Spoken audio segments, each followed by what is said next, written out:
Hello, good morning, students. This is Dr. Pallavi Gupta. As you know, I am teaching you election law.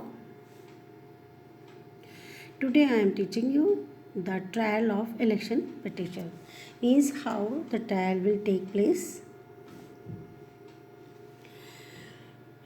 For discussing this topic, trial of election petition, we will cover section 86, 87, 93, 94, 95, 96, 97, 98, 99, 101, 207, 117 to 119, then 1212, 122 of representation of people act.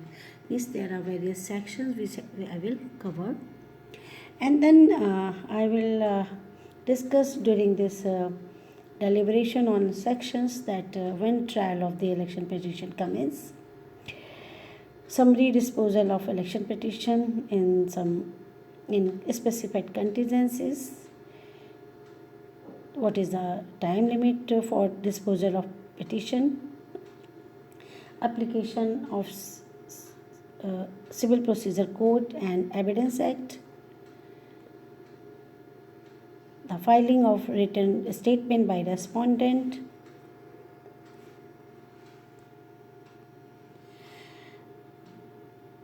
the importance of documentary evidence and oral evidence if required,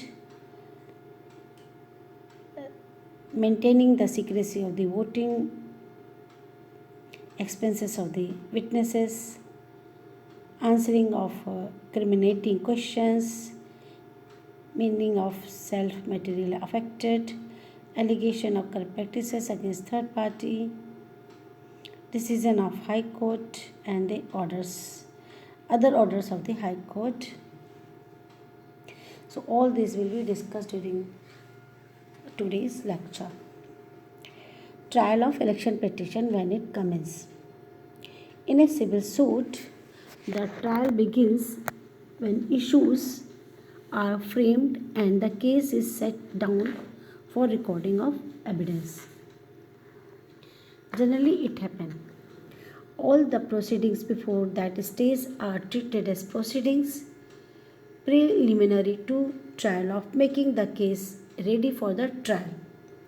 It happens normally in all the civil cases, but the Supreme Court has held that this general rule is not applicable to the trial of election petition, as in the case of election petitions, all the proceedings commencing with the presentation of the election petition and up to the date of decision therein are included within the meaning of the word trial.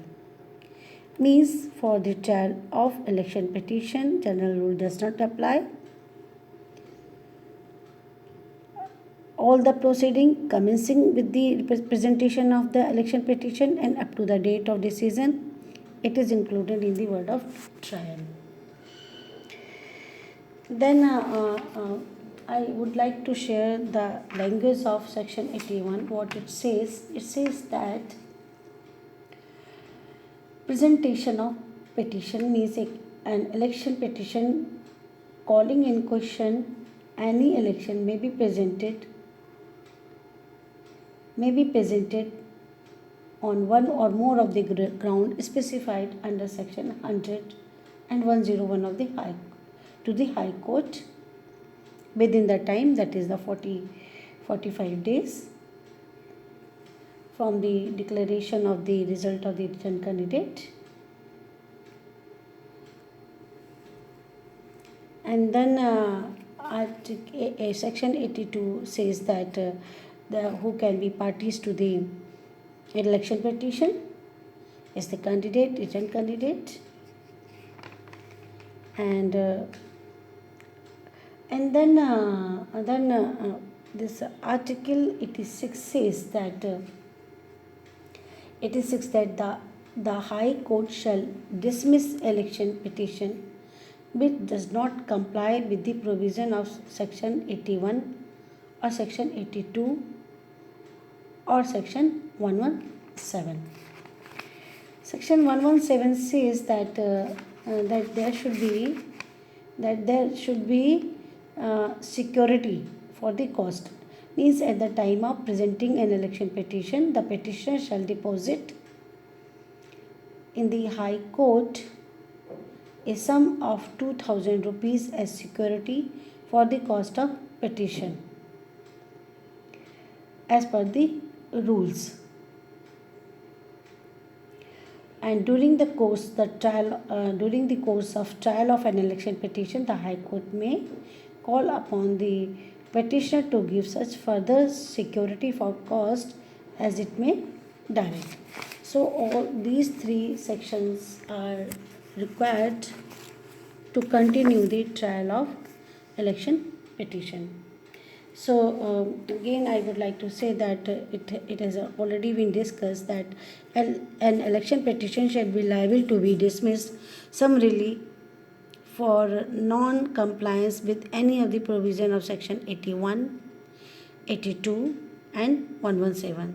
This is relating to the filing of petition within the time and the presentation of petition in the manner specified, relating to joinder of the necessary party to the petitions, and relating to the deposit of the security for the cost. So, as in the case of Manohar Joshi versus Nitin Barua Patil, Section 86 empowered Supreme Court held that Section 86 empowered the High Court to dismiss an election petition at the threshold if it does not comply with the provision of Section 81, 82, 117 of the Act, all of which are patent defects evident on a bare examination of the election petition as presented. And then the trial of the petition not summarily dismissed. As soon as maybe after an election petition has been presented to the High Court, it shall be referred to the judge or the judges as assigned by the Chief Justice of the High Court for the trial of the election petition as it is required under Section 86 subclause 2. If in respect of the same election there are more than one election petition have been filed, all of those petitions shall be referred for the trial to the same judge, so that only one judge hear all such connected petitions as it is required under Section 86 subclause 3.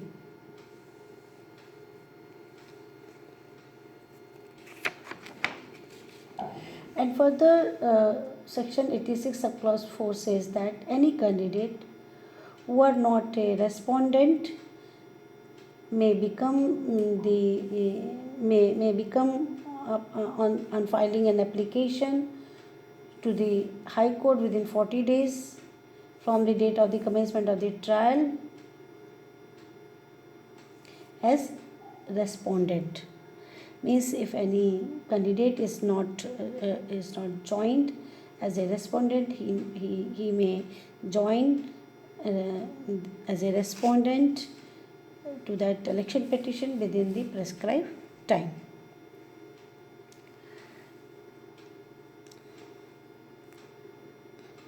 Yes. Here further it says that Supreme Court may allow some amendments or may allow the particulars of any corrupt practices alleged in the petition to be amended in such manner to make the trial effective and fair. But Supreme Court shall not allow any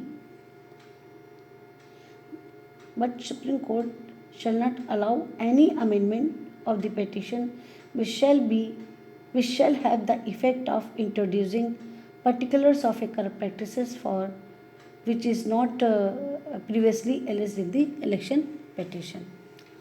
meaning thereby the High Court may allow the amendment in the election petition with respect to corrupt practices as to make the election as to make the trial fair and effective, but it will not allow it will not allow the amendment which bring the new things in the petition. And further says that section 86 clause 6 that the trial of an election petition shall be continued from day to day units is a conclusion unless the High Court finds the adjournment of the trial beyond the following day to be necessary for the means it is a time within the trial of the election petition should be concluded within the time so that High Court may take day to day hearing. Normally adjournment will not be allowed. If it is allowed in any case it is necessary, then the reason shall be recorded for that. So and section 86 clause 7 says that every election petition shall be tried as expeditiously as possible and all the endeavor shall be made to conclude the trial within 6 months from the date on which the election petition is presented to the High Court for trial. So all trial of the election petition should be concluded within the 6 month. And then yes, section 87 of the RP Act, means Representation of People Act, says that what shall be the procedure before the High Court to handle the election petition. Here it says that subclause 1 says that every election petition shall be tried by the High Court according with the procedure applicable under the Code of Civil Procedure to the trial of the suits. Although here it is clear that High Court shall have the discretion to refuse to examine any witness or witnesses if it is of the opinion that the evidence of such witness or witnesses is not material for the decision of the petitioner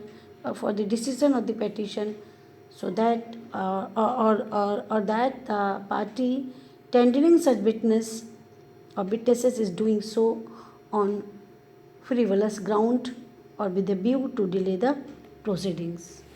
So CPC will allowed, but High Court is having a jurisdiction or is having a discretion to refuse the examine the witnesses if High Court is having the opinion that it may cause the delay the trial.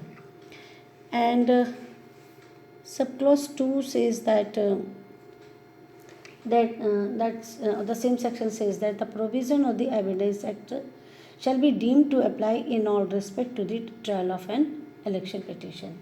So meaning thereby during the trial of the election petition, Civil Procedure Code and the Evidence Act will apply.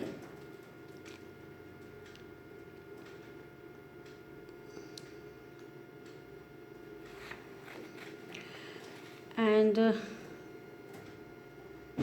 this case, Kailash and Nanku case, and I will take up this case.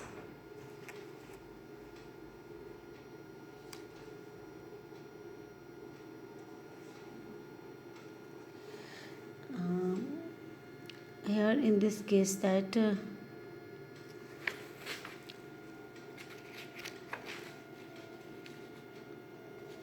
this is a very important case. I will take up definitely here in this case. In fact,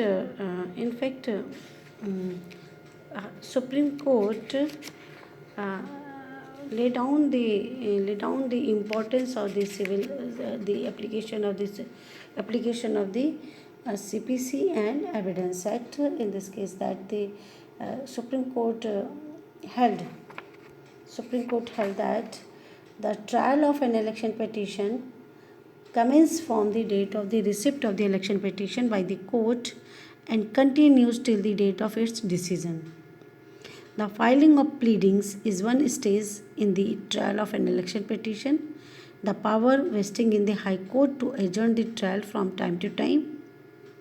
It includes power to adjourn the hearing in an election petition, affording opportunity to the defendant to file written petition.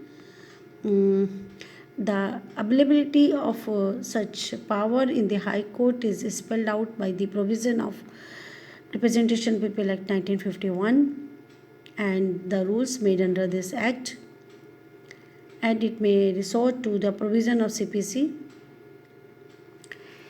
So here we can say the respondent shall file their written statement within 30 days from the date of the service of the summon on him, and shall present a written statement of his defense as per order 8 rule 1 of CPC.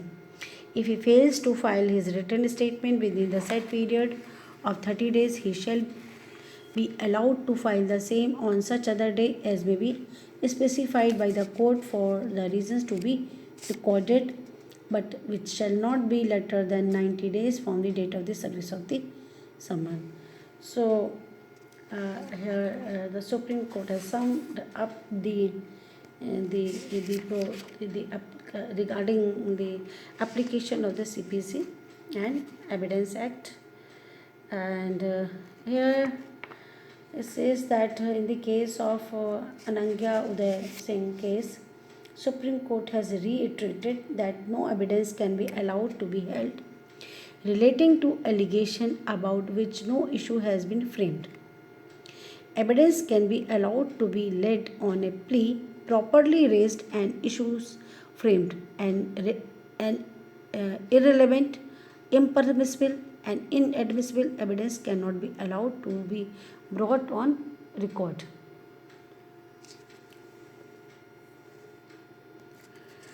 Yes, Section 93 is saying that in the trial of an election petition, the documentary evidence plays a vital role because in many cases it may be a contemporaneous record of the event and facts as and when they took place, but it is an established propositions that no evidence can be laid on a plea not raised in the pleading, that no amount of evidence can cure defect in the pleading.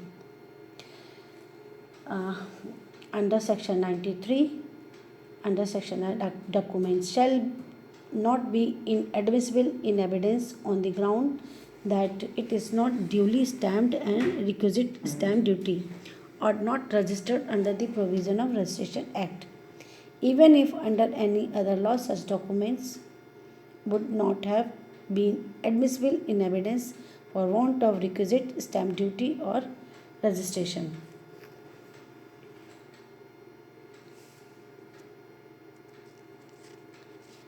So we can say the general rule will not apply over here regarding the documentary evidence. And oral evidence, all parties to an election petition are free to lay oral evidence of witnesses whose evidence in their opinion will prove or disapprove the allegation made in the petition. These witnesses will be subject to the same provisions of the examination in chief, cross-examination and re-examination as in civil suit tried under the provision of CPC and in accordance with the provision of the Indian Evidence Act, although here the High Court is having the discretion to refuse the examine the witnesses.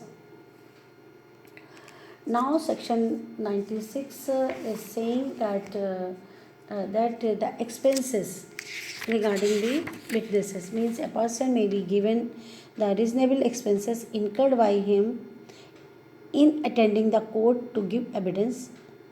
Normally, the expenses on witnesses will be borne by the party on whose behalf they have been summoned for the purpose of evidence. The High Court may direct these expenses to be part of the cost.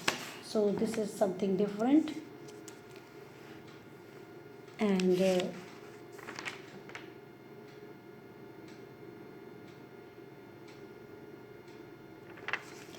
And now section 94 is saying that the secrecy of the voting not to be infringed in oral evidence.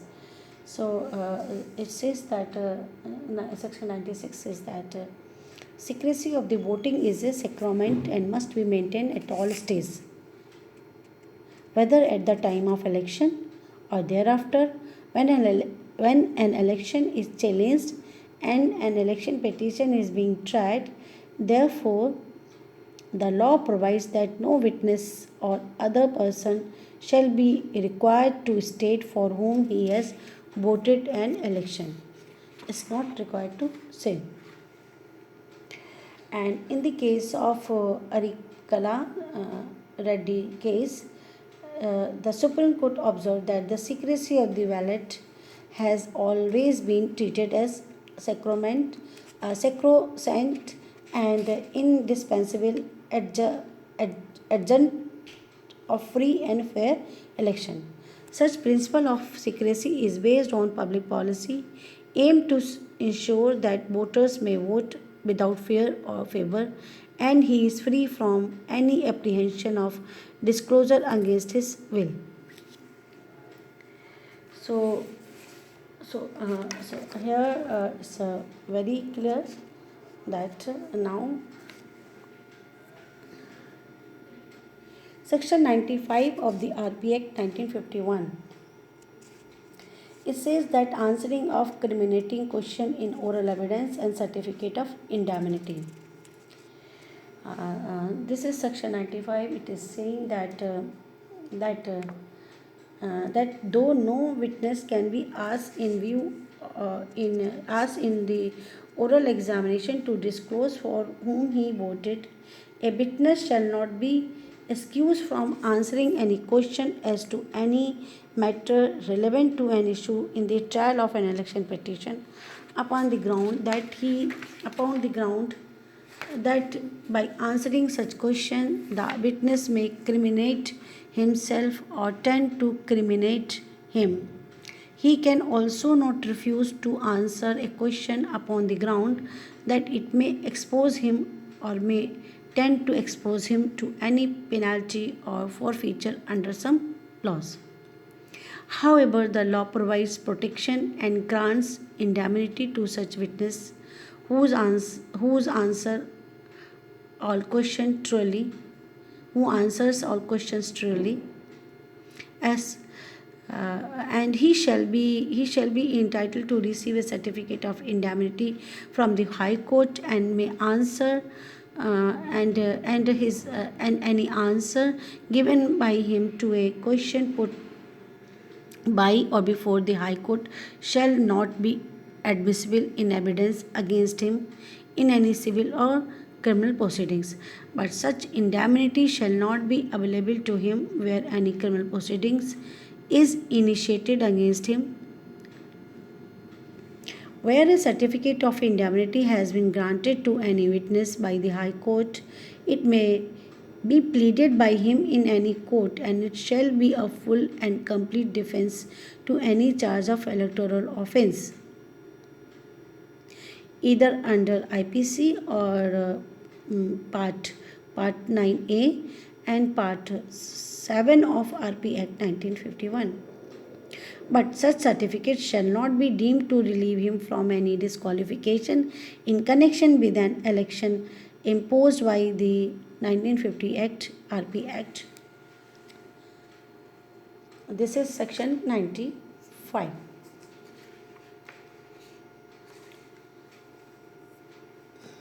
Yes.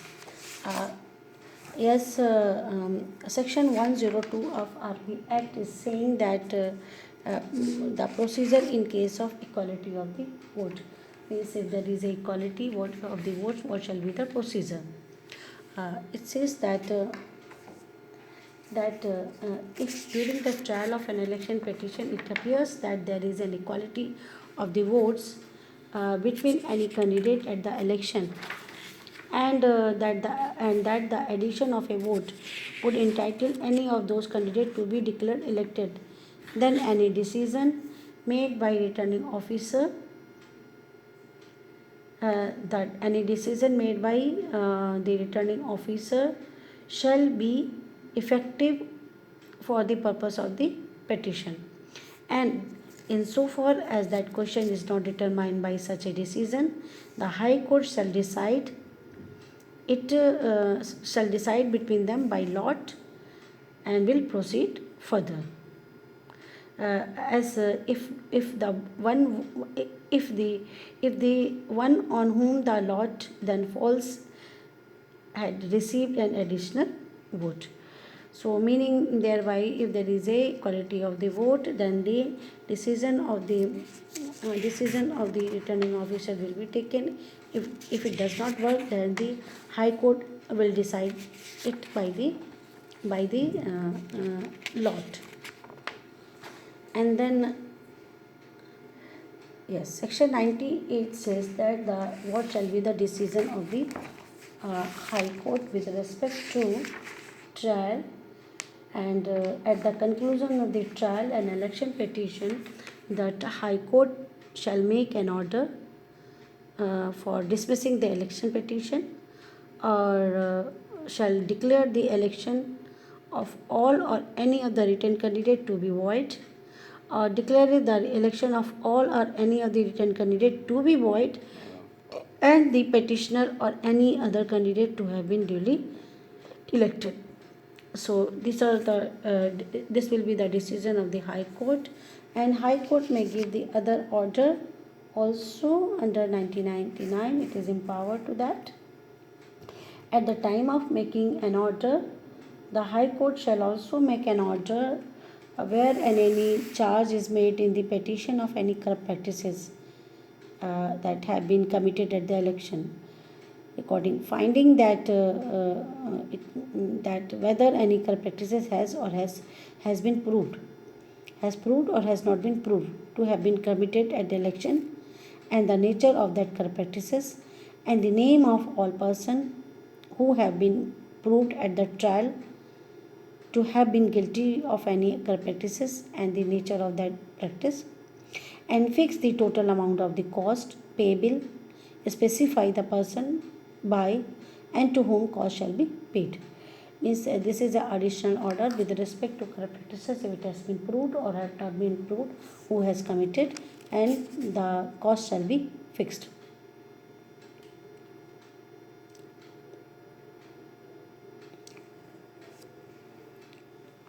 Yes, and yes, section 101 says that if any person who has lodged a petition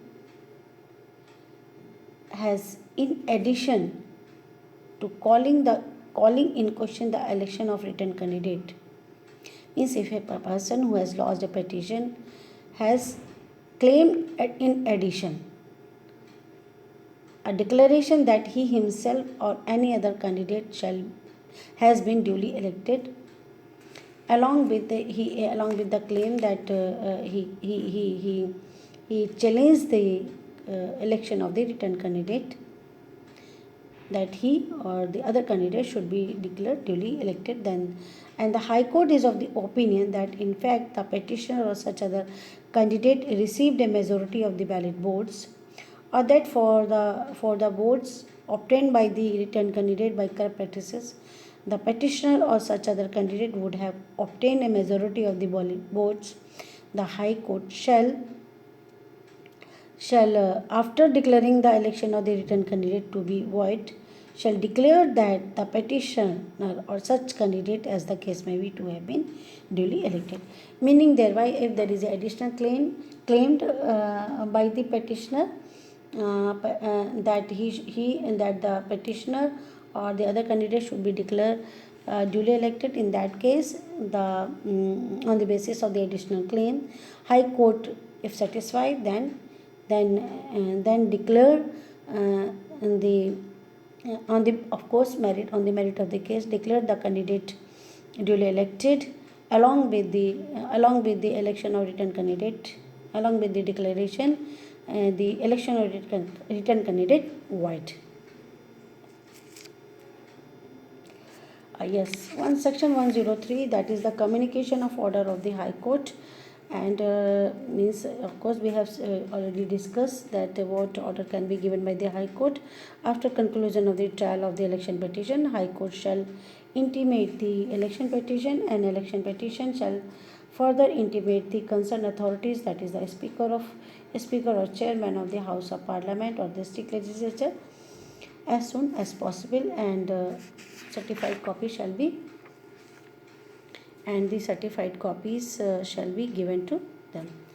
And that is the means section 106 is saying that the transmission of the order of the High Court to the appropriate authority, as we have already discussed, that the order of the High Court shall be sent to the Election Commission, and certified copies shall also be sent to the Election Commission. Further, it is the appropriate authority to the House of Parliament or the House of Legislature of a state, and it shall be published in the official gazette of the House of Parliament and the state legislature as well.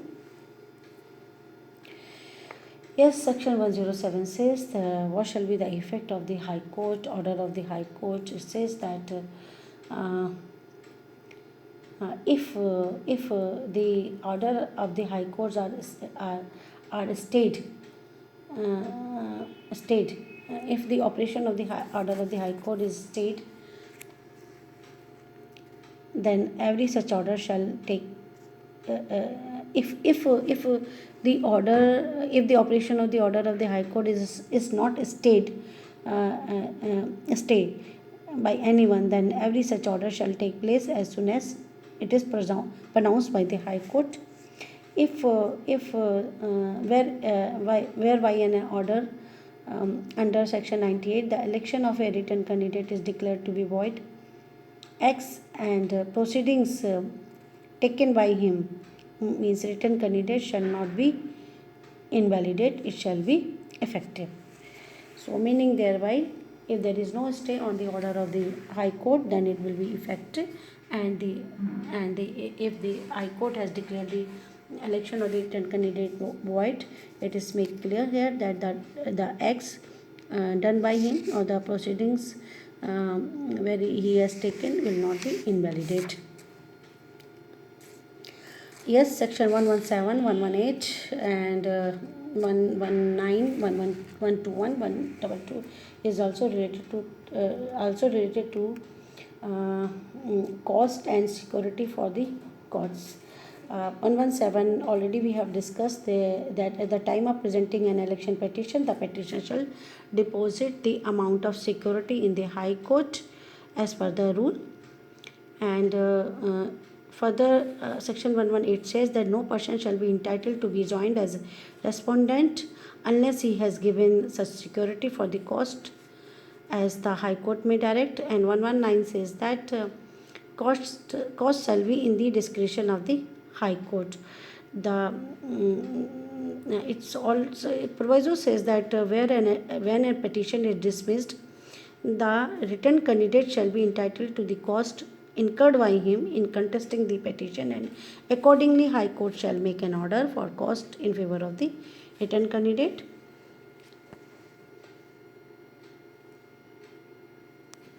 And section 121 says that if in any order as to cost under the provision of this part there is a direction for the payment of cost by any party to any person, such cost be paid in full or so far as possible out of the security deposit, and the further security deposit, if any, made by such party under this part on an application made in writing in that behalf.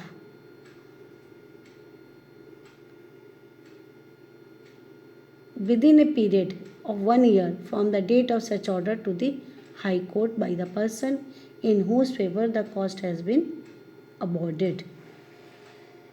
Uh, yes, section 122 is saying that execution of the order as to the cost. Any order as to the cost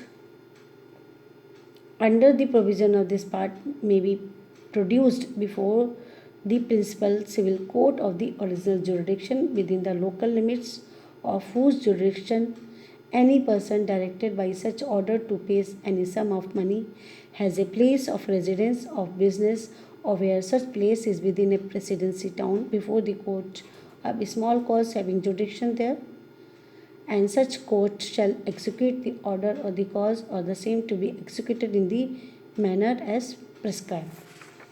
So meaning thereby, if the cost is imposed by the High Court, further cost is imposed by the High Court, that the person on whom the cost is imposed and to whom they have to pay, the person has to comply with this order. If there is a provision to execute the order of the High Court also, it shall be executed by the civil court of the jurisdiction where the parties resides, or they carry on their business. So this is all about the trial of the election petition, that is a civil trial, and from the date of the presentation of the election petition till the conclusion, it is known as a trial, and the CPC and the Evidence Act will apply, and the High Court is empowered to pass the order, and the order shall be communicated to the concerned authorities, that is Election Commission, the Speaker of the House of Parliament, and Chairman of the State of Legislature, and it shall get published, and the High Court may impose the cost. It shall be paid by the concerned person. So this is all about the trial of the election petition. The next topic shall be the recrimination of the election petition. Thank you for watching me. Bye bye.